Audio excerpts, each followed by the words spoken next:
नहीं आ रही है। चुनांचे आज का ये धरना जो है ये पहला धरना है और ये धरने में हमने एहतमाम किया है कि सिर्फ करीब के लोग ही यहाँ आए। हमने ऑल इंडिया लेवल पे कॉल नहीं दी है इस धरने की, इसी वजह से कि ये धरना पार्लियामेंट के इजलास के मौके पे करना था। लेकिन अगर ये सिलसिला ख़त्म नहीं होता है और ये हुकूमत तानाशाही के रवैये पर कायम रहती है और इस कानून को आगे बढ़ाने की कोशिश करती है, तो याद रखिएगा कि ये पूरी मिल्लत इस्लामिया हिंद और सिर्फ मुसलमान ही नहीं, इस मुल्क की सिविल सोसाइटी के लोग, इस मुल्क के आदिवासी, इस मुल्क के दलित, इस मुल्क के ओबीसी, इस मुल्क की दीगर अक़लियतें, ये सब इसके ख़िलाफ़ सफ़ारा होंगी। और हमें यकीन है कि जिस तरह हमारे किसान भाइयों ने एक मुजाहरा करके हुकूमत को मजबूर किया कि वो इस कानून को वापस ले, हम हुकूमत को मजबूर करेंगे कि ये कानून पार्लियामेंट में पेश ही ना होने पाए। तो हमारे जो भारतीय बहुजन अलायंस के लोग भी आना शुरू हैं, मैं उनका भी वो करता हूँ, इस प्रोग्राम में इस्तकबाल करता हूँ। हाँ, बेला राम जी आ गए हैं। नहीं, अभी ठहरिए।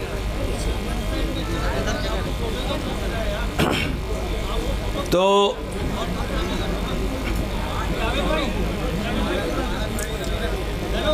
आज ये है यूपी के कई मुकामात से और हरियाणा के कई जगह से इत्तलात आ रही है कि उनकी बसेस को रोका जा रहा है और तमाम ही मौक़िफ़ तंजीमों ने हमारा मौक़िफ़ रखा, बहुत विस्तार के साथ, बहुत तफसील के साथ, और ये वाज़ेह कर दिया कि ये पूरा बिल और इसके 44 अमेंडमेंट हमारे लिए काबिल कबूल नहीं है।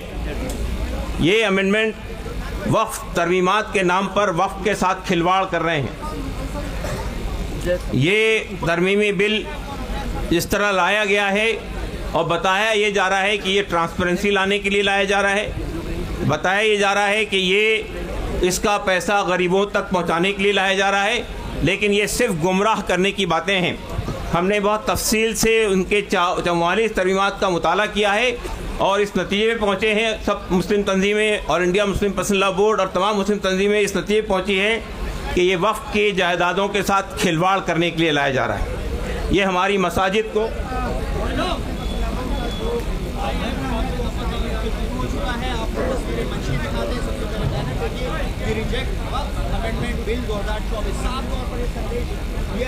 मैं आज के इस प्रोग्राम का बाज़ाब्ता आगाज़ करने के लिए पहले मौलाना उमरैन महफूज रहमानी साहब जो बोर्ड के सेक्रेटरी हैं, उनसे गुजारिश करता हूं कि वो तिलावत कलाम पाक से मुख्तसर तिलावत कलाम पाक से इस प्रोग्राम। अऊज़ु बिल्लाहि मिनश शैतानिर रजीम। बिस्मिल्लाहिर रहमानिर रहीम। या अय्युहल्लज़ीना आमनू कूनू अंसारल्लाहि कमा क़ाल मन अंसारी इलल्लाह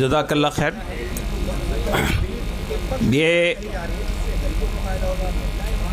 मीडिया के प्रोग्राम को चलने से तो मुनासिब रहेगा।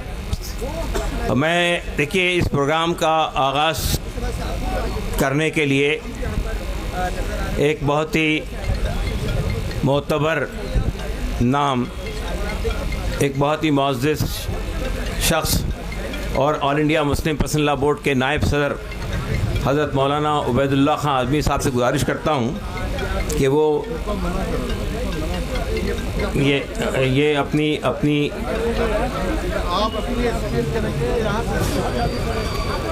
अपनी गुफ्तगू से इस प्रोग्राम का आगाज़ फरमाएंगे। मैं मीडिया के लोगों से कहता हूं कि वो अब बाइट को बंद करें और ये तकरीर ज़्यादा बहुत अहम होगी आपके लिए, उसको सुनिएगा।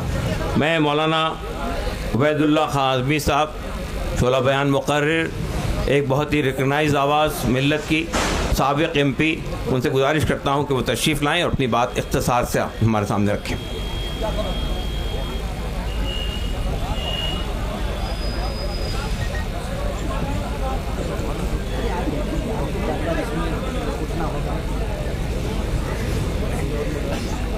अस्सलामु अलैकुम।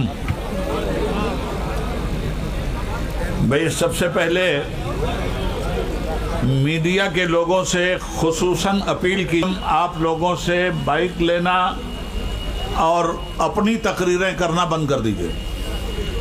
अब स्टेज से जो जिम्मेदाराना गुफ्तगू होगी, यही गुफ्तगू पूरे मुल्क के लिए मोतबर मानी जाएगी। और मीडिया के वो लोग जो हर प्रोग्राम को हुकूमत के मकसद के तहत कवर करते हैं, उनसे गुजारिश है कि बराह करम आप जो अफवाहें फैला कर मुल्क को गुमराह कर रहे हैं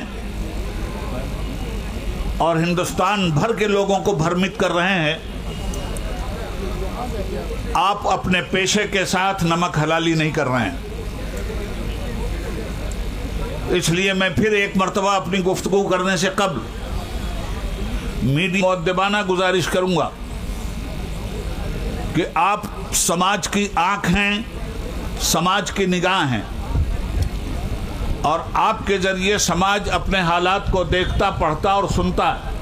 प्रोफेशनल ड्यूटी पूरी करने के बजाय समाज को गुमराह करेंगे, समाज को भ्रमित करेंगे, समाज में नफरत का माहौल पैदा करेंगे, तो आप अपनी ड्यूटी पूरी नहीं कर रहे हैं, बल्कि अपनी ड्यूटी से खुली हुई गद्दारी कर रहे हैं।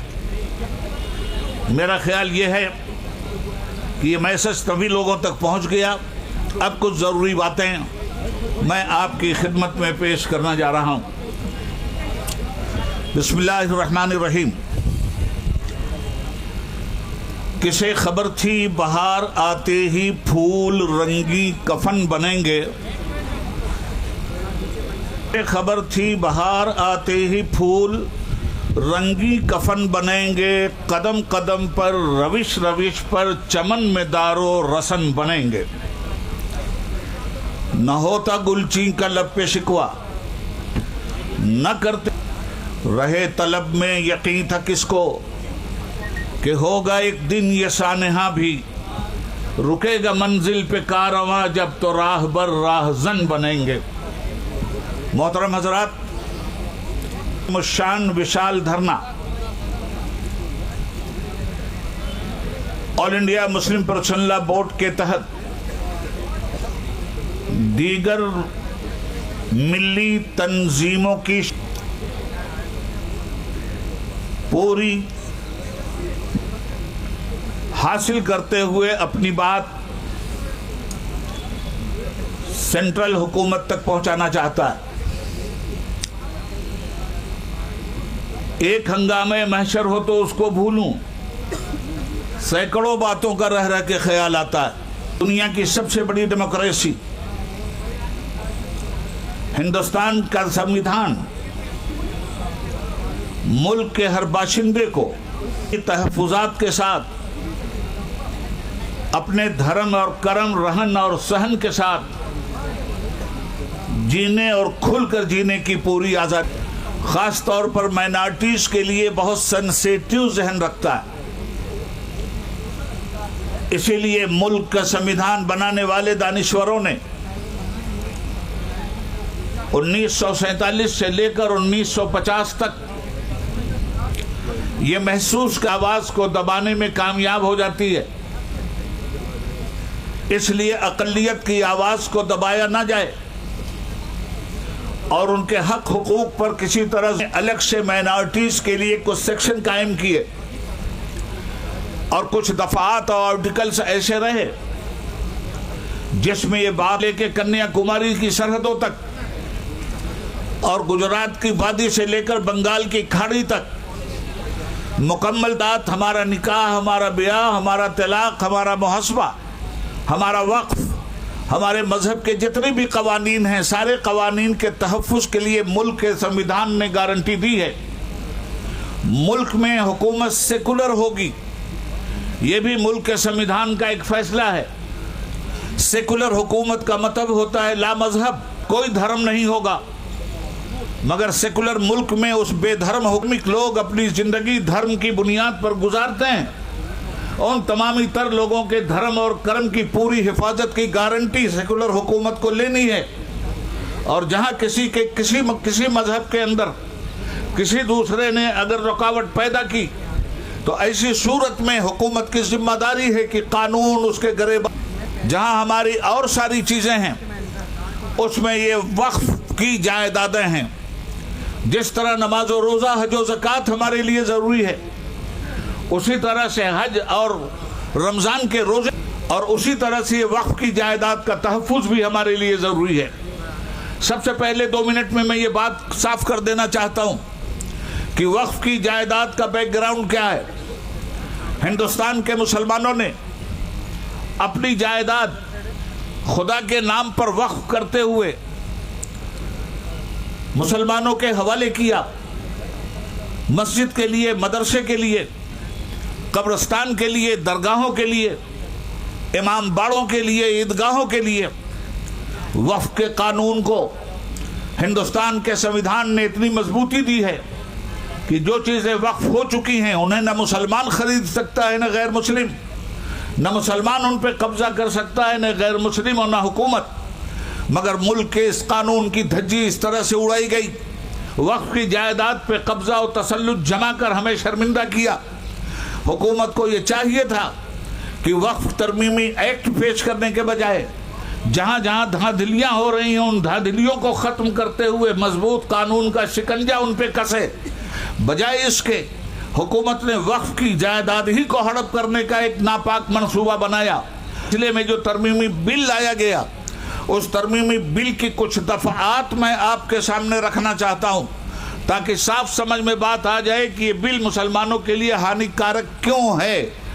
पहली बात, कोई भी ट्रस्ट हो हिंदुस्तान में, मंदिरों के बहुत बड़े बड़े ट्रस्ट हैं, हमारे सिख भाइयों के गुरुद्वारों के बहुत बड़े बड़े ट्रस्ट हैं, बौद्धिस्ट भाइयों के बहुत बड़े ट्रस्ट हैं।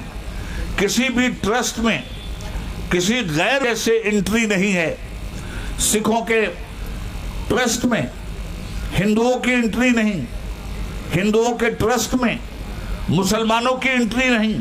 आखिर ये कौन सा कानून है कि आपने जो इस वक्त वक्फ तरमीमी एक्ट पेश किया है उसमें आप ये मुसलमानों के ट्रस्ट में चले गए मगर काली औलादें पैदा करके गए।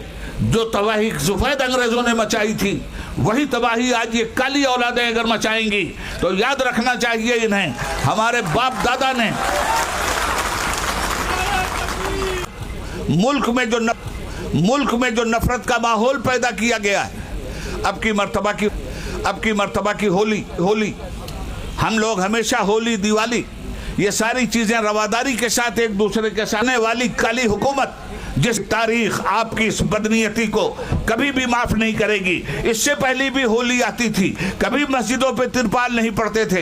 एक रिपोर्ट पेश करके मैं अपनी बात को ख़त्म कर देता हूँ। होली कोई या अभी मुर्शिदाबाद के MP TMC के अबू ताहिर साहब वो तशरीफ़ ला चुके। अजीज़ पाशा साहब को मैं जहमत देने जा रहा हूँ। CPI के को जो हर चीज़ की आज़ादी है।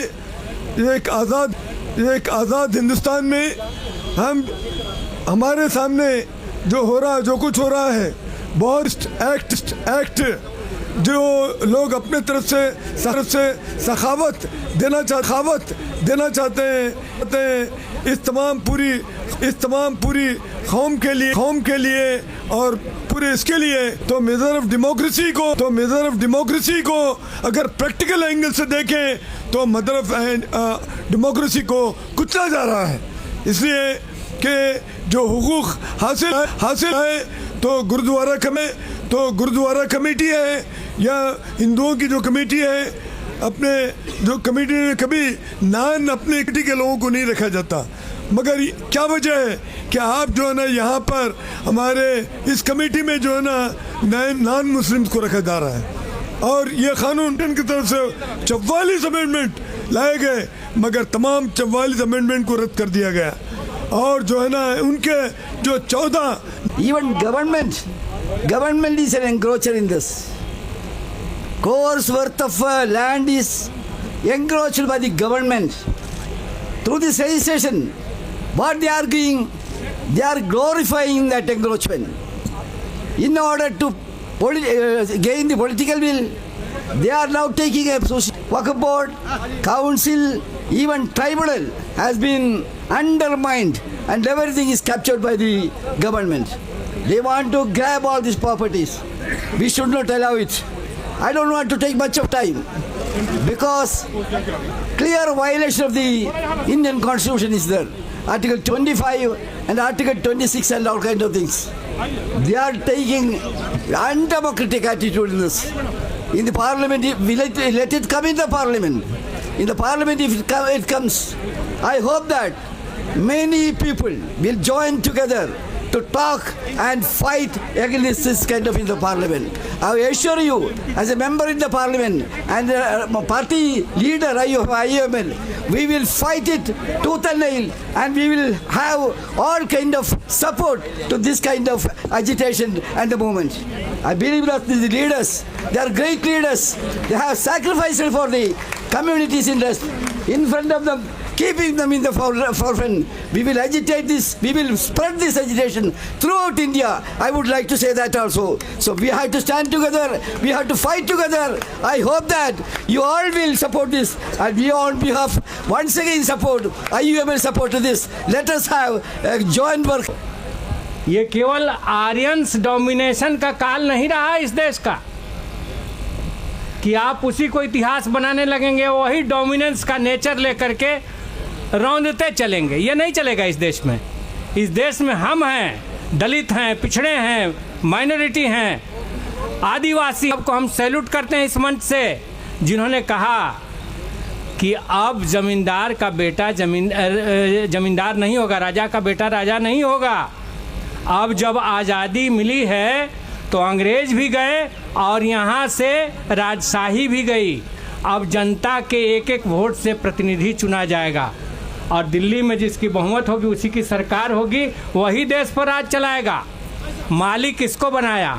और ये संविधान में खूबसूरत लाइन लिखा कि हमारा संविधान लिंग, जाति, भाषा, धर्म के आधार पर अपने नागरिकों के बीच भेदभाव नहीं करता। तो ये हिंदुस्तान को ले चलने की, एक रखने की और आगे बढ़ाने की सलाहियत थी। ये समाजवाद और धर्मनिरपेक्षता को संविधान से निकालने के लिए कोर्ट तक जा चुके हैं। इस देश ने खारिज किया इनके इस मंसूबे को और आगे भी खारिज होंगे, हर लेवल पर खारिज होंगे। तो मैं बस इतना ही कहूँगा कि मैं आपकी लड़ाई के साथ हूँ, आपकी मांग के साथ हूँ और ये देश आपका है, आपका खून पसीना लगा है इस देश को बनाने में। और अभी हम किसान आंदोलन के भी उस NCC नेशनल कोऑर्डिनेशन किनारे करने की कोशिश की गई है। जो देश का अन्नदाता था उसको कहा जा रहा है कि वो ट्रबल मेकर है, वो गड़बड़ी पैदा करने वाला है। इसीलिए हार नहीं मानना है। अगर उनकी जिद है कि हम देश में फासिज्म को थोपेंगे तो हमारी भी जिद है, लड़ाई चलेगी। जितनी भी लंबी चलने वाली लड़ाई है चलेगी और उसमें हम फतह हासिल करेंगे। बहुत बहुत धन्यवाद, शुक्रिया। की तरफ से आपने जिस सॉलिडारिटी का हमको मुजाहरा किया है, असदुद्दीन अवैसी साहब MP मेंबर पार्लियामेंट भी आ चुके हैं।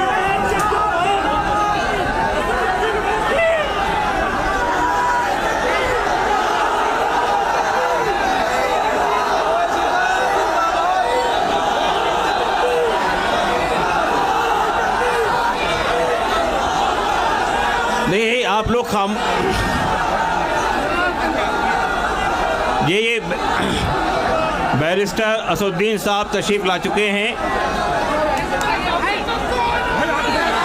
MIM के नेशनल प्रेसिडेंट आप लोग अगर खुश रहेंगे तो सबको सुनेंगे। एक मिनट, आप लोग बैठ जाइए, तशरीफ। अपना मकान मिले और वो अपने मजहबी हुकूक के साथ यहाँ पर जिंदा और सलामत रहे, ये हमारा मुतालबा, ये हमारी कोशिश है। आज का ये मुजाहिरा आपको एक नया पैगाम देगा और लगता ये है कि अगर ये बिल वापस नहीं हुआ तो हमें जमहूरी अंदाज में पुरअमन तरीके पर दस्तूर की रोशनी में रहकर अपनी लड़ाई को लंबे तरीके पर लड़ना पड़ेगा। लेकिन मैं एक पैगाम चंद शेरों के ज़रिए आपसे कह कर के हटता हूँ कि हिम्मत और हौसले के साथ रहिए। ये बात जो उड़ाई जाती है कि हम कमज़ोर हो गए, हम डर गए, हम खौफजदा हो गए, ऐसा कुछ भी नहीं है। मैं ऐलान करना चाहता हूँ और कहना चाहता हूँ और आपके दरमियान ये पैगाम हूँ कि इसी खाक से, इसी ज़मीन से उभरते स्टेटमेंट लाना है तो दूसरे धर्म के बारे में लाओ, अपने धर्म के बारे में लाओ। हमारे बीच में घुसने की आपको क्या जरूरत है? हमारा कहना है कि आज मुसलमानों के बीच में जो इन लोग फैला रहे हैं, जो हालत कर रहे हैं सारा दिया। अल्लाह हाफिज। बहुत शुक्रिया मुहिबुल्लाह खान साहब। हम समझते हैं कि बीजू जनता दल के अच्छी खासी तादाद पार्लियामेंट में मौजूद है। वो जब वक्त बिल अगर मैं अब हम ऑल इंडिया मुस्लिम पसल्ला बोर्ड की एक और अहम शख्सियत, बोर्ड के नायब सदर और जमात इस्लामी हिंद के अमीर जनाब सैयद सादुल्लाह, देखिए मैं हमारे पुलिस प्रशासन से गुजारिश करता हूँ कि जो लोग बाहर खड़े हैं उनको रोके नहीं। देखिए बहुत ही पीसफुल तरीके से ये डिमॉन्स्ट्रेशन हो रहा है। अगर आप ये मैसेज देंगे कि हमने लोगों को रोक दिया तो बहुत गलत मैसेज जाएगा। ये बहुत ही खामोश और बहुत ही पीसफुल डिमॉन्स्ट्रेशन है। जो लोग बाहर रुके हुए हैं उनको अंदर आने दीजिए ताकि ये लोग शामिल हो सकें। बाहर भी रहेंगे तो बदअमनी फैलेगी, अगर अंदर आएंगे तो ज़्यादा बेहतर होगा। जनाब सलमान खुर्शीद साहब जो एक अहम सीनियर एडवोकेट भी हैं, वो भी तशरीफ़ रखते हैं, मैं उनको भी बुलाऊंगा। लेकिन अभी मैं ये चाहता हूँ कि हमारे दरमियान अभी एक और अहम शख्सियत मौलाना महमूद बंदी साहब तशरीफ़ लाए हैं, जो जमीयत उलमा हिंद के सदर हैं, वो भी तशरीफ़ रखते हैं, उनको भी आप सुनेंगे। तो मैं अब आता है, दुनिया भर में ये सवाल उठ रहे हैं कि दुनिया में लोग अपना तवस्सुर कैसे पेश करें, जिसको दुनिया मानती थी और जिसको दुनिया ईमान का हम साथ देंगे, कॉन्स्टिट्यूशन हमारा साथ देगा। इस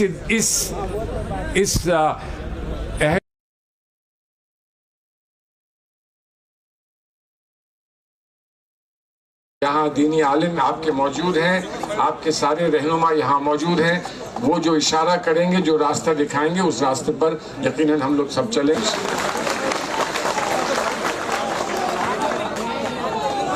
बहुत बहुत शुक्रिया।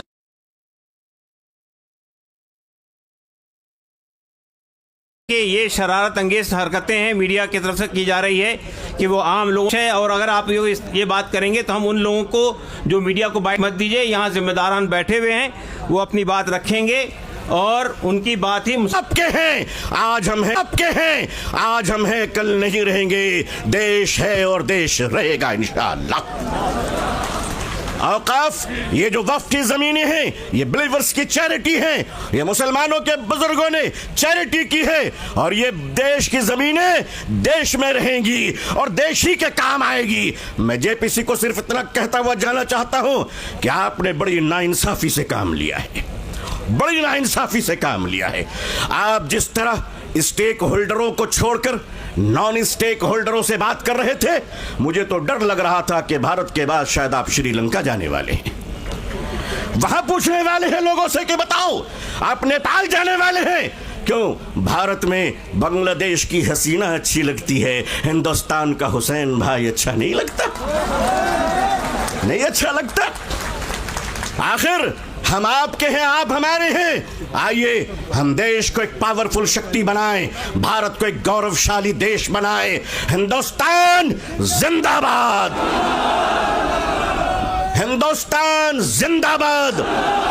All India Muslim personal law board जिंदाबाद, मुसलमान जिंदाबाद, इस्लाम इस्लाम जिंदाबाद।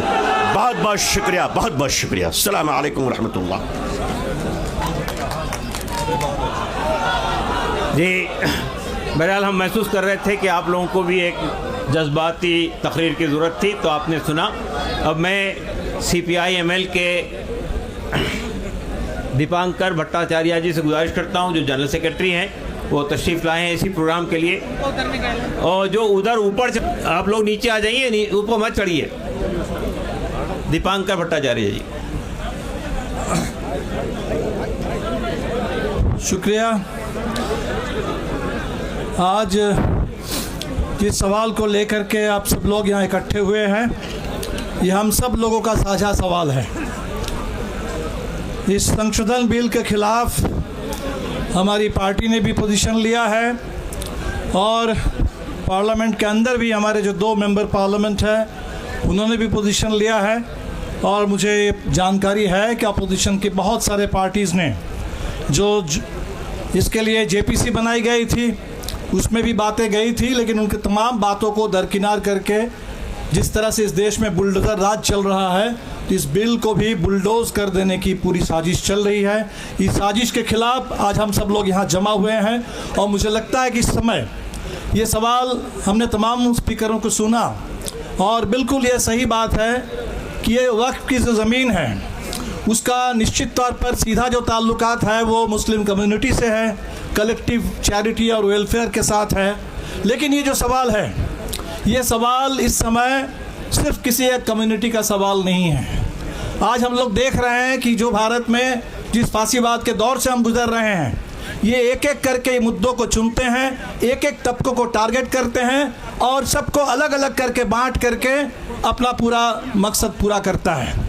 तो इसीलिए आज हमें सबको एक दूसरे के साथ खड़े होने, हर तरह के जुल्म के पे देखिए, अगर आप अपनी ज़मीन बचाने के लिए लड़ते हैं तो इस समय पूरे के पूरे इस समुदाय के लोग जो अपनी पहचान और अपनी ज़मीन बचाने के लिए इकट्ठे हुए हैं उनका साथ दीजिए। इसको ज़मीन बचाने की साझा लड़ाई इस देश के अंदर बना डालिए। हम कहेंगे कि हमारे कॉन्स्टिट्यूशन के ऊपर ये हमला है, ये हमारे पूरे एक स्वायत्त संस्था है, किसी भी देश के तमाम स्वायत्त संस्थाओं पर हमले हो रहे हैं, उनकी सारी स्वायत्तता छीनी जा रही है और हर जगह स्टेट की दखलंदाजी है, स्टेट का दबदबा है इस समय। अभी हमने उत्तराखंड में देखा है जहां पहला प्रयोग हुआ है यूनिफॉर्म सिविल कोड का, और वो यूनिफॉर्म सिविल कोड का जो प्रयोग वहां हो रहा है उससे बात बिल्कुल साफ है कि बात ये करेंगे, इनको लग रहा है कि इससे हम मुसलमानों को परेशान कर देंगे, उनके हक को छीनेंगे। लेकिन परेशान कौन हो रहे हैं? इस हिंदुस्तान के हर वो सिटीजन परेशान हो रहा है जो कॉन्स्टिट्यूशन के हिसाब से अपनी ज़िंदगी जीना चाहते हैं। कॉन्स्टिट्यूशन में हमें जितनी आज़ादी मिली है, वो रिलीजियस फ्रीडम भी है, वो अपने बारे में, जीवन के बारे में फैसला करने का भी है, वो प्यार की भी आज़ादी है। और आज हम देख रहे हैं कि वहाँ रजिस्ट्रेशन के नाम पर पूरे टोटल जो एक इंडिविजुअल की लिबर्टी है, लोगों की प्राइवेट ज़िंदगी है, उसमें अभी पूरे सरकार की ओर से दखल देने की साजिश चल रही है। अभी इनकम टैक्स के मामले में आप देख लीजिए, इनकम टैक्स रिटर्न के मामले में वो कह रहे हैं कि आपके सारे नागरिकों के ईमेल से लेकर के आपके तमाम जो निजी चीज़ें हैं उस पर दखल देने की सरकार की कोशिश है। तो एक जगह हम सरकार को अगर मौका दे देंगे दखल देने के लिए, दखलंदाजी करने के लिए, तो हर जगह घुसते चले जाएंगे और हर जगह घुस करके हमारी पूरी स्वायत्तता, इंडिविजुअल लिबर्टी, एक कम्युनिटी के अपने कलेक्टिव पहचान, उसकी आइडेंटिटी लिबर्टी, उसको ख़त्म करने पर ये आगे बढ़ जाएंगे। और इसीलिए हम तमाम लोगों से जो अपने अपने आइडेंटिटी बचाने के लिए, अपने अपने ऑटोनॉमी बचाने के लिए, अपने अपने कॉन्स्टिट्यूशनल स्टेटस और राइट्स को बचाने के लिए लोग लड़ रहे हैं, हम सबों से कहेंगे कि प्लीज़ इस सवाल को मुस्लिम सवाल मत समझिए। जो सिटीजनशिप अमेंडमेंट एक्ट आया उसको पहले शुरू में लोगों ने यही सोचा था कि शायद ये कम्युनिटी का कोई सवाल है, एक कम्युनिटी को नीचा दिखाने के लिए, एक कम्युनिटी को अलग करने के लिए किया गया। लेकिन आज ये बात इस मुल्क को समझ में आ रही है कि ये पूरे कॉम्बाक से जो आंदोलन शुरू हुआ था कॉन्स्टिट्यूशन को लेकर के, अपने प्रियम्बल को इस समय पूरे आज़ादी के घोषणा पत्र बना करके तिरंगे झंडे के साथ, इस बार हमने देखा कि आज पूरे देश में आरक्षण बचाने के लिए भी बिल्कुल उसी तरह से लोग लड़ रहे हैं कॉन्स्टिट्यूशन की हिफाजत करने के लिए। और इसीलिए बड़ी एकता की ज़रूरत है। हम हम निश्चित तौर पर आप लोगों के साथ हैं। और आपने जो कहा है कि एक शुरुआत है, आगे और लड़ाई है, ये अंगड़ाई है। इस पूरे लड़ाई के हर कदम पर आपके साथ रहेंगे, क्योंकि कॉन्स्टिट्यूशन का सवाल है, ये देश में इंसाफ का सवाल है, इस देश की साझी विरासत गंगा जमुनी तहजीब, उसका सवाल है, ये हिंदुस्तान की एकता का सवाल है, ये इस देश मुल्क के आगे बढ़ने के रास्ते का सवाल है। और इसीलिए आप लोगों ने आज हमें बुलाया है आपके लिए। जिसे संविधान को ही हमारा धर्म मानना पड़ेगा। संविधान ने हमको अधिकार दिए हैं, उस अधिकारों की अवहेलना न हो, इसके लिए हमको एकजुट होना पड़ेगा। मैं भारत के आदिवासी क्षेत्र राजस्थान से आया हूँ। मैं तो ये नारा देने आया हूँ कि अब देश को, हमें सभी आवामों को, सभी लोगों को एक ही नारा देना चाहिए, संविधान ही हमारा धर्म है और इस धर्म के लिए हम कुछ भी कर गुजरेंगे। इसको रोकने वालों को, तोड़ने वालों का हम मंसूबा पूरा नहीं होने देंगे, ये कहने के लिए मैं आया हूँ। मैं यहाँ ये इसलिए कहने आया हूँ कि जैसा तिरंगे के बीच में एक निशान बना हुआ है, मेरे आदिवासी क्षेत्र के अंदर एक निशान है हमारा झंडा, जिसमें हमारे आदिवासियों के झंडे में सूरज का निशान है, चांद का निशान है और तारे का निशान है।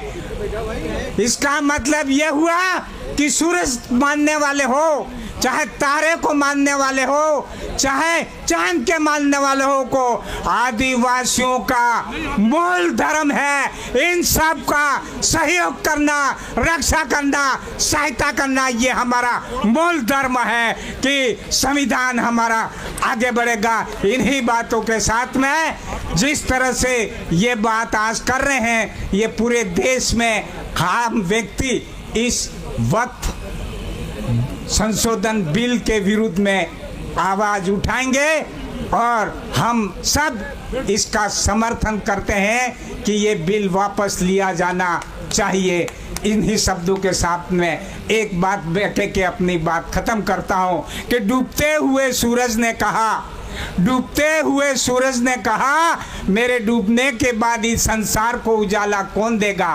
तब कहीं आप जैसे दीपक ने कहा मैं कोशिश करूंगा अमन सैन शांति और देश के उद्धार के लिए। इसी संकल्प के साथ में हम जाएंगे। बहुत बहुत जय जोहार। मैं भारतीय ट्राइबल पार्टी का राष्ट्रीय अध्यक्ष हूँ। हमारे छोटू भाई वसावा और महेश भाई द्वारा बनाई हुई पार्टी है जो हमारे इन सब लोगों के लिए काम करने का संकल्प के साथ आगे है और भारतीय बहुजन अलायंस बना है, जिसका भी एक हमारा मिशन है। हम सब मिलके संविधान और लोकतंत्र को बचाएंगे, क्योंकि लोक पर तंत्र बैठ गया है और तंत्र पर बैठ गया है और तंत्र पर राजनीतिक सत्ताधारी पार्टियां बैठ गई हैं और उसके भी ऊपर बैठ गए हैं। घटना घटाने में भी कमा रहे हैं और समाधान में भी कमा रहे हैं और देश को आपस में लड़ा रहे हैं। हम सब सावधानी से अपने आप को मुझे बोलने के लिए मौका दिया। बहुत बहुत आभार। जोहार, सलाम, जोहार भीम।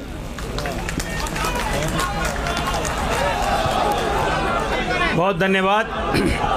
अभी हमारे दरमियान मरकज़ी जमीयत अहले हदीस के ऑल इंडिया सदर मौलाना असगर इमाम मेहदी सल्फ़ी साहब तशरीफ़ ला चुके हैं। हमारे इमरान भाई और जावेद साहब मेरे 0 ओवर लगा। जी, इमरान मसूद साहब डॉक्टर जावेद साहब कांग्रेस पार्टी से यहाँ तशरीफ़ ला चुके हैं। डॉक्टर जावेद साहब मेंबर पार्लियामेंट कांग्रेस पार्टी से यहाँ तशरीफ़ ला चुके हैं। मैं इससे पहले कि इन हज़रात को ज़हमत दूँ, जनाब हन्नान मुल्ला साहब जो कि CPIM के ज़िम्मेदार हैं और ट्रेड यूनियन के अंदर आपकी एक बहुत बड़ी भूमिका रही है, मैं उनसे गुजारिश करता हूं कि वो तशरीफ़ लाएं और अपनी बात रखें। हन्नान मुल्ला साहब तशरीफ़ लाइए।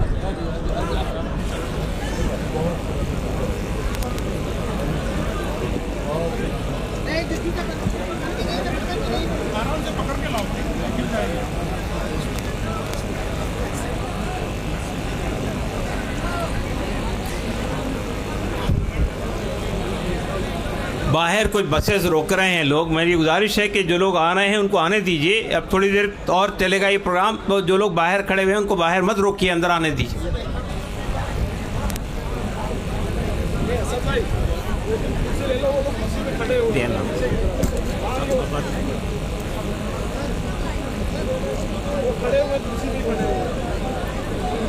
आदरणीय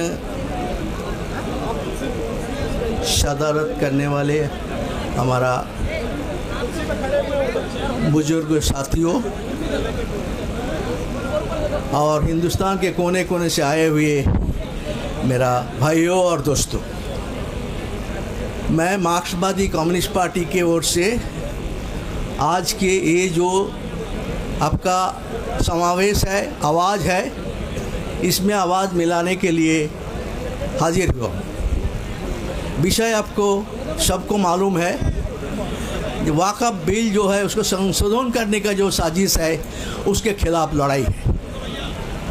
और ये जो वक्फ में काम किया था, मेरे भी थोड़ा हकीकत इसका मालूम था। और हम जो अनुभव किया है, जो नया कानून लाया है उसमें झूठ बोला जा रहा है। एक तरफ उसमें बताया कि वक्फ जो बिल है, क्योंकि वक्फ कानून में कमी है।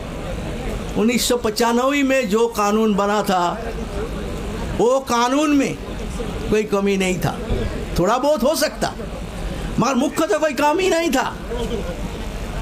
आज इस विचार करने के लिए है ये कानून का कमी है न सरकारों का कमी, उसको इम्प्लीमेंट करने में कमी है। 95 का कानून में जो जो शर्त था लागू करने के लिए वो आज भी लागू नहीं हुआ।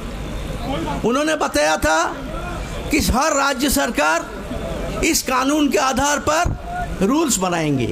कानून सीधा लागू नहीं होता है, रूल से मुताबिक लागू होता है। मगर आप मालूम है आपका पूरा देश में ज़्यादातर राज्य में उसका रूल्स नहीं बना था, अभी भी रूल्स नहीं बना। 2013 का फिर दोबारा कानून बनाने का कोशिश हुआ, उसमें भी रिपीट हुआ। बोल रहा है जो रूल्स तुम बनाए, रूल्स कौन बनाएगा? इसमें कौन है? दाई मुसलमान है कम ने क्या कानूनी व्यवस्था है? तुम कानून बना के उसको लागू करने के नहीं देंगे, रूल्स नहीं बनाएंगे तो लागू कैसे होगा? रूल्स नहीं बना, आज तक भी बहुत सारे राज्यों में रूल्स नहीं बना जब संशोधन हो रहा है। फिर 2013 का कानून में जो उसमें इम्प्रूव करके जो दिया था, ये एक कानून के मुताबिक इसको एक जो लागू करने के लिए जो ऑफिसर है वो उसको नियोग करने का बात हुआ वक्फ बोर्ड में। वो रूल्स ना होने के बाद वो भी लागू हो नहीं हो पा रहा, इसलिए ये जो सरकार का नहीं गया उसका कमेटी से निकाल दिया गया है।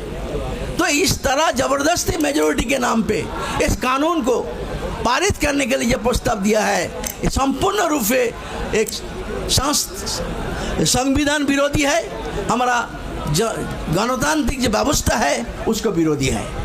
इसलिए ये कानून जो संशोधन है इसका मकसद साफ है, क्योंकि ये जो ज़मीन है वक्फ को, जो मुसलमानों का ज़मीन है, इसको हड़पना है। बड़े बड़े कॉरपोरेट शहर में ज़मीन मांगता है और वक्फ का प्रॉपर्टी ज़्यादा शहर में है, तो कॉरपोरेट कैसे लूट सकता? कॉरपोरेट का लूट आसान करने के लिए ये संविधान संशोधन कानून संशोधन का प्रावधान रखा गया है। इसलिए साथियों, ये लड़ाई ये सरकार के खिलाफ है, ये लड़ाई कॉरपोरेट के खिलाफ है और माइनॉरिटी का अधिकार को छीनने का जो साजिश है उसके खिलाफ है। इसलिए हमारा पार्टी मार्क्सवादी कम्युनिस्ट पार्टी शुरू से इसका हक के पक्ष में है, इसको समर्थन किया है, पार्लियामेंट के अंदर भी किया है और पार्लियामेंट के बाहर भी इस लड़ाई में हमारा पार्टी आपका साथ है, क्योंकि ये हक का लड़ाई है, संविधान बचाने का लड़ाई है। माइनॉरिटी का हक ये संविधान दिया हुआ है, किसी का दया का बात नहीं है। इसलिए साथियों, आपका जो लड़ाई है ये सही लड़ाई है, संविधान को बचाने का लड़ाई है, अपना हक को बचाने का लड़ाई है। और देश का एकता अखंड जो है, हमारा सब जात धर्म और भाषा मिलके जो एकता हमारा है, उस एकता को तोड़ने का जो साजिश चल रहा है फैसिबादी ताकत के जरिए, उसके खिलाफ हमारा देश को एकता भाईचारा को मजबूत रखने के लिए हमारा संगठन पार्टी इस लड़ाई के साथ है, साथ रहेंगे। इसी के साथ मैं अपना बात खत्म करता हूँ। इनकलाब जिंदाबाद, वक्फ बिल वापस लो, और जो पर्सनल लॉ बोर्ड जो आज आयोजन किया है मीटिंग का, मैं इसको बधाई देता हूँ कि इशू को लेके पूरा देश में आंदोलन करने का, जनवादी तरीका से आंदोलन करने का जो सही रास्ता अपनाया है, यही रास्ता है हिंदुस्तान में जीने का। जीने दो, ये जो हमारा हक है। इसलिए आपको फिर दोबारा बधाई देते हुए मैं अपना समर्थन ऐलान करते हुए मेरे बात खत्म करता हूँ। धन्यवाद। मैं हन्नान मुल्ला साहब का मशकूर हूँ कि वो अपना वक्त निकाल कर आए और अपनी पार्टी की तरफ से उन्होंने इस संविधान बिल के ख़िलाफ़ जो हमारी लड़ाई है उससे सहमति जताई है, उसका साथ देने का वादा किया है। अब देखिए, हमारे दरमियान 2 मेंबरान पार्लियामेंट मौजूद हैं जिनको फ़ौरन तौर पर जाना है पार्लियामेंट में। मैं सबसे पहले इमरान मसूद साहब को, जो सहारनपुर से यहाँ तशरीफ़ लाते हैं, कांग्रेस के मेंबर पार्लियामेंट हैं, मैं उनसे गुजारिश करता हूँ तशरीफ़ लाएँ, अपनी बात रखें।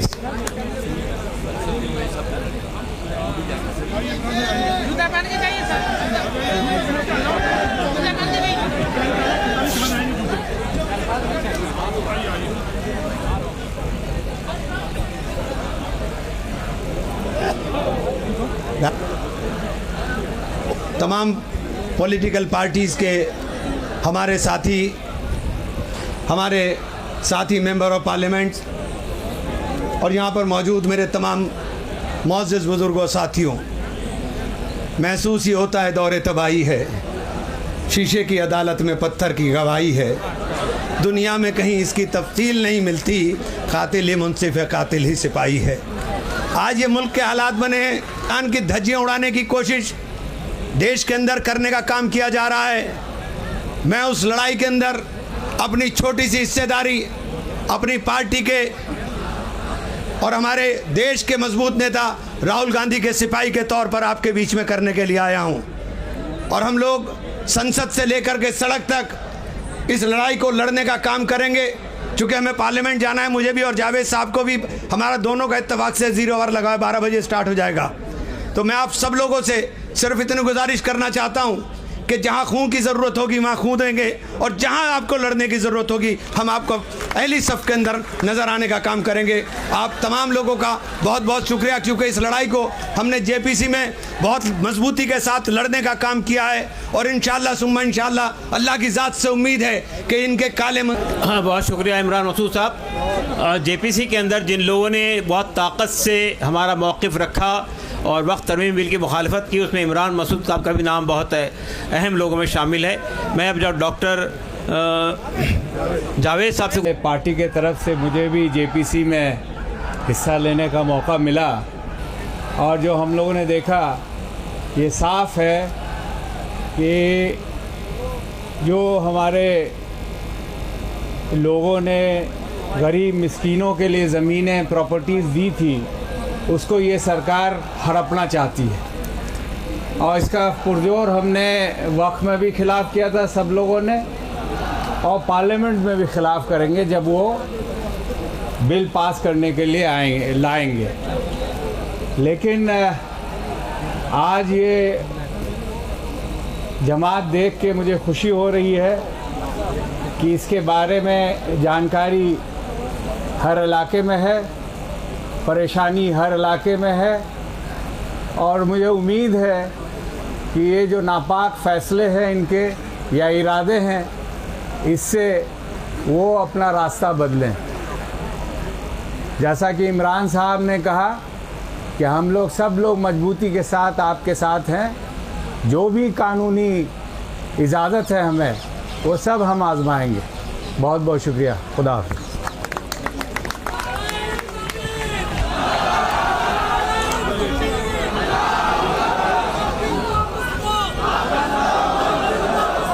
वक्त तरमीमी बिल वापस लो, वापस लो।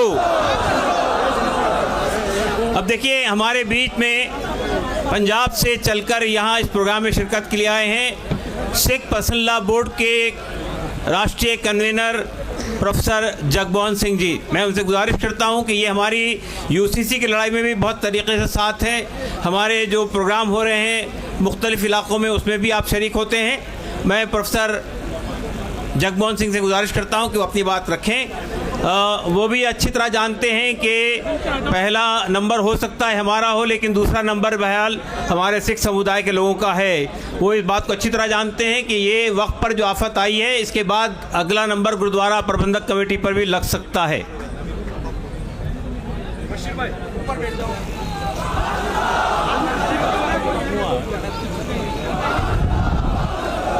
वाहिगुरु जी का खालसा, वाहिगुरु जी की फतेह। बिस्मिल्लाहिर्रहमानिर्रहीम। मंच पर मुस्लिम जगत के धार्मिक और सियासी आगू साहबान और पूरे हिंदुस्तान से आए हुए मुस्लिम भाइयों, मैं आज यहाँ पर आपको ये जताने आया हूँ कि इस लड़ाई में आप अकेले नहीं हैं, हम आपका पूरा पूरा साथ देंगे।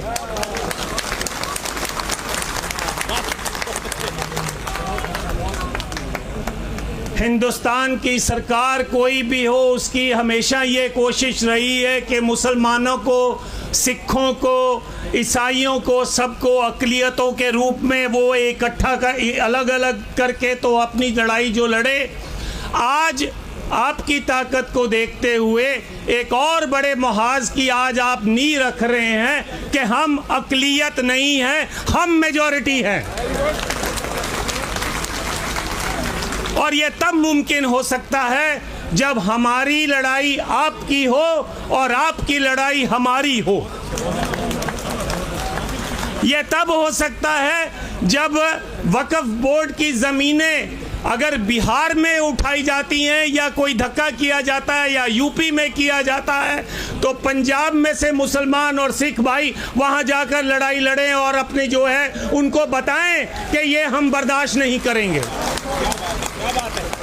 और मैं आपको ये बताना चाहता हूं, ये फितरत में है।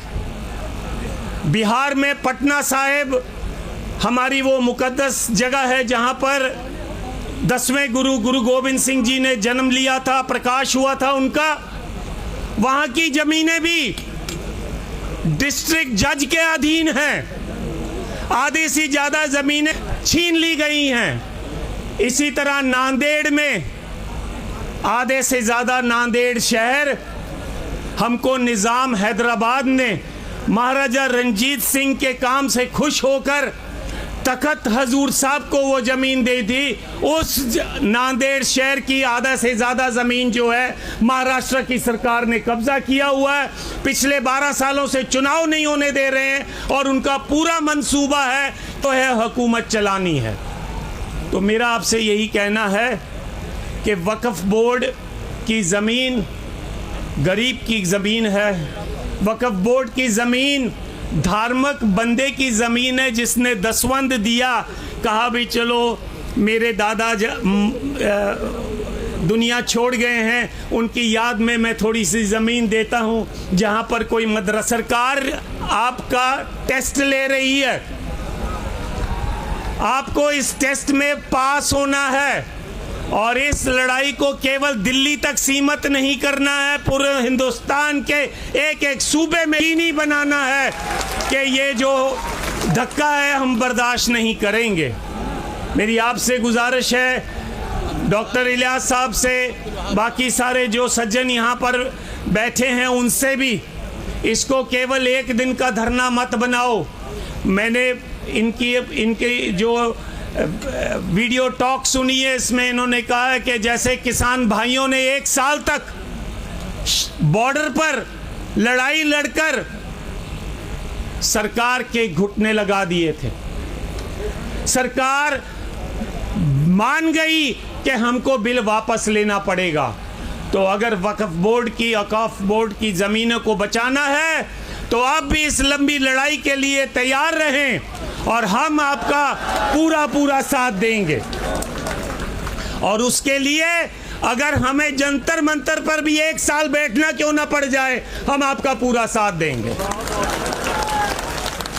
और यदि हमें यह ऐसा लगे कि हमको यूपी और दिल्ली का बॉर्डर सील करना है तो हम उसके लिए भी तैयार रहेंगे।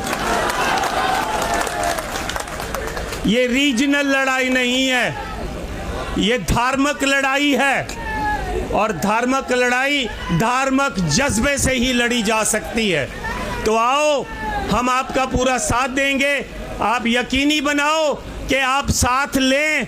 अगला मोर्चा अगर ज़रूरत पड़े तो मलेरकोटले में लगाओ, लुधियाना में लगाओ, और सारे हिंदुस्तान से जो मुसलमान भाई है वहाँ पर आए और हम सिख भाई जो हैं वो भी रल मिल। वक़्फ़ बिल वापस लो।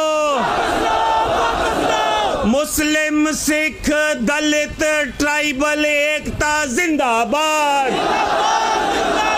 मुस्लिम, सिख, ईसाई, दलित, ट्राइबल, बहुजन समाज एकता जिंदाबाद।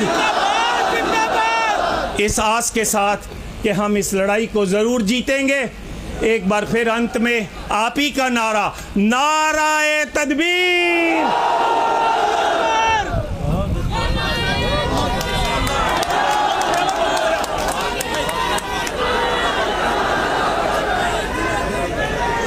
बहुत बहुत शुक्रिया प्रोफेसर जगमोहन सिंह जी, आपने बड़ा कष्ट किया, लेकिन बहरहाल आपने ये अश्योरेंस दिया है कि हम साथ मिलकर इस लड़ाई को लड़ेंगे। अब मैं मौलाना महमूद बंदी साहब को बुलाने से पहले पी हनीफ साहब जो लद्दाख से एमपी हैं, उनको जाना है, उनसे गुजारिश करता हूं कि वो तशरीफ लाएं, अपनी बात रखें। पी हनीफ साहब।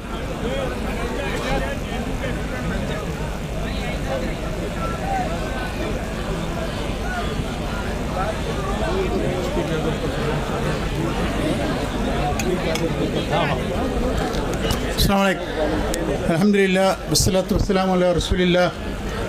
मैं हनीफ केरला से आया हूँ। केरला नदवतुल मुजाहिदीन मरकज़ देवा को रिप्रेजेंटेटिव है।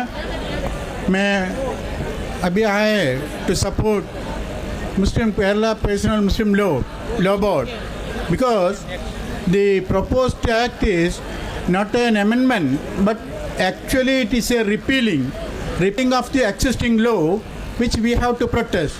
We protest among you so that we have to hold these waqf properties in our country as it was earlier, either oral or by user or by documentary. They now say that not only documentary waqf will stand, but as far as this decades back or centuries back, Muslim personals have given some properties as waqf properties. It should subsist. It should subsist, and we have to live in India as Muslims. We are with you. We are with Indians. We are Indians, and as such we have to protect our personal laws. We will protect it and will support. All this support will be given to you by the Ken Markaz Deva. I conclude. Thank you.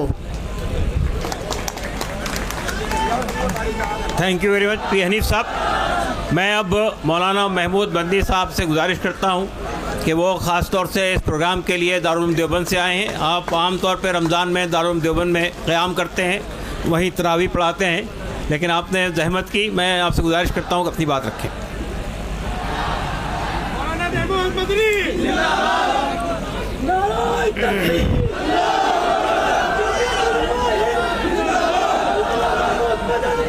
बिस्मिल्लाहिर्रहमानिर्रहीम नहमदुहु व नुसल्ली व नुसल्लिमु अला रसूलिहिल करीम अम्मा बाद।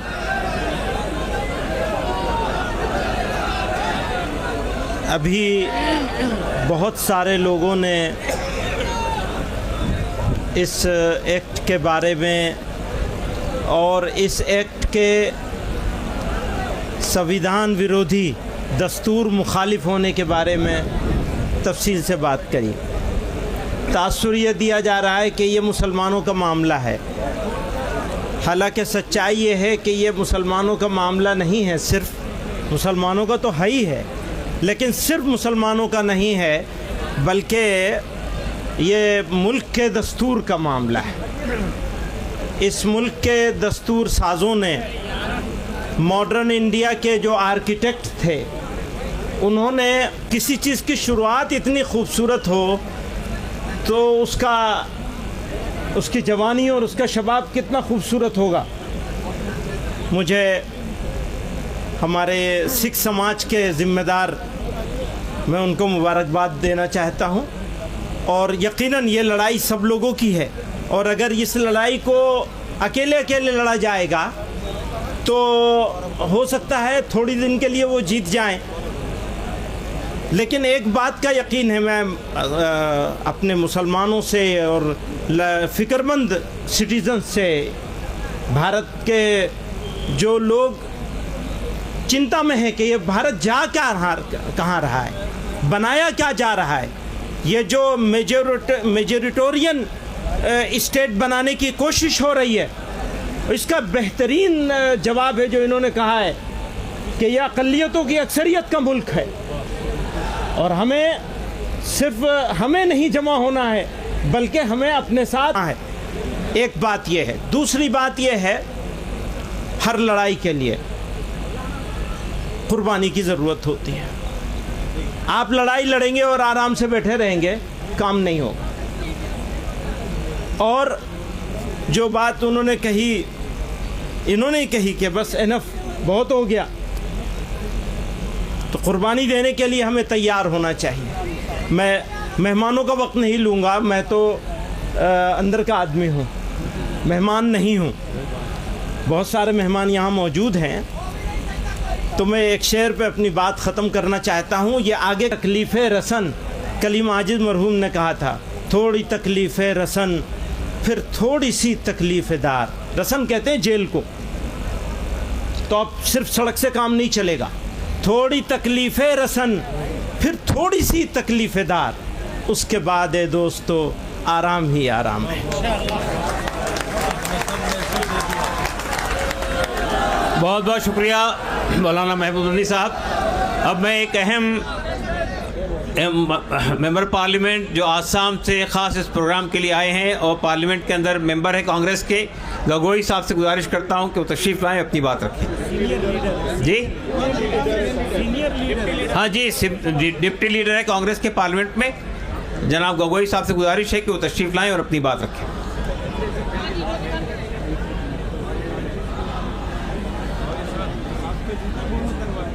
हम उतरवाना चाहते हैं, कहीं गलती ना हो जाए, इसलिए आइए। Thank you. All India Muslim personal law board के द्वारा आयोजित इस सभा में उपस्थित पर्सनल लॉ बोर्ड के सभापति, उपसभापति, जनरल सेक्रेटरी, सदस्यगण और मंच पर विराजमान विभिन्न समाज सेवकगण, विभिन्न संगठनों से आए हुए कार्यकर्तागण, यहाँ पे उपस्थित लोकसभा और राज्यसभा के सांसदगण और यहाँ पे उपस्थित मीडिया के दोस्तों, हमारा देश अगर चलेगा तो संविधान के अनुसार चलेगा। हमारा देश अगर चलेगा तो भारत और हिंदुस्तान की वो पुरानी संस्कृति जिसमें हम अमन, चैन और भाईचारा को तवज्जो देते हैं, उस आदर्शों पर चलेगा। और आज हम सब समाज में मिलजुल कर शांति में जीना चाहते हैं, अमन के साथ, भाईचारे के साथ, सद्भावना के साथ जीना चाहते हैं। हम सभी के धर्मों ने सिखाया है कि धर्म का अगर पालन करना है तो औरों के धर्म को भी सम्मान करना पड़ेगा। ये है हमारी धर्म की सीख कि कोई भी इंसान हो, अगर उसको एक अच्छा इंसान बनना है तो दूसरे के प्रति भी उसके मन में श्रद्धा और उसके मन में सम्मान होना चाहिए। लेकिन आज इस पुरानी संस्कृति के विपरीत डॉक्टर बाबा साहब भीमराव अंबेडकर की दी हुई संविधान के विपरीत वर्तमान सरकार काम कर रही है। जो उनका मन चाहे वो काम करना चाहते हैं। एक लोकतांत्रिक समाज में समाज के साथ विधान शब्द कहने के लिए आपने जो मुझे अवसर दिया, उसके लिए मैं अपने तहे दिल से सभी का शुक्रिया अदा करते हुए यहीं पे अपने वाणी को विराम देता हूं। धन्यवाद, शुक्रिया।